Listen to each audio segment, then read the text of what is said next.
বর্তমান পরিস্থিতিতে সম্পর্ক বিচ্ছেদ এবং বিবাহ বিচ্ছেদ একটি অতিরিক্ত গুরুত্বপূর্ণ সমস্যা হয়ে দাঁড়িয়েছে সমাজে। জেনারেলি দেখা যায় যে সম্পর্কের মধ্যে যে মানুষটা আগে এত বেশি রিয়্যাক্ট করতো না বা ছোট ছোট বিষয় নিয়ে এত রেগে যেত না, সে খুব তাড়াতাড়ি রেগে যাচ্ছে।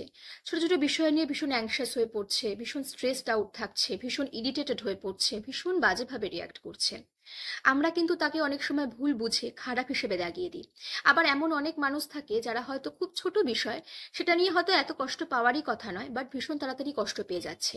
যে কারণে ফ্যামিলির মধ্যে ভুল বোঝাবুঝি, সম্পর্কের মধ্যে ভুল বোঝাবুঝি বা বিভিন্ন কারণে ডিভোর্স হয়ে যাওয়া, ডিভোর্স হওয়া বা সম্পর্ক বিচ্ছেদের মূল কারণ কিন্তু অনেক সময় দেখা যায় যে মেজাজের অসঙ্গতি। মানুষ নিজের মেজাজের ওপর কন্ট্রোল রাখতে পারছে না, যে কারণে কিন্তু অনেক সময় অপোনেন্টের পক্ষে তাকে বুঝে ওঠাটা কিন্তু সম্ভব হয়ে উঠছে না যে অ্যাকচুয়ালি তার কতটা প্রবলেম হচ্ছে।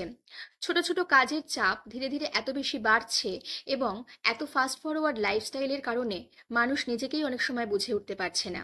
যে কারণে অনেক সময় দেখতে পাওয়া যায় এই মেজাজের অসঙ্গতি অনেক কারণেই বাইপোলার ডিসঅর্ডারের আকার ধারণ করে।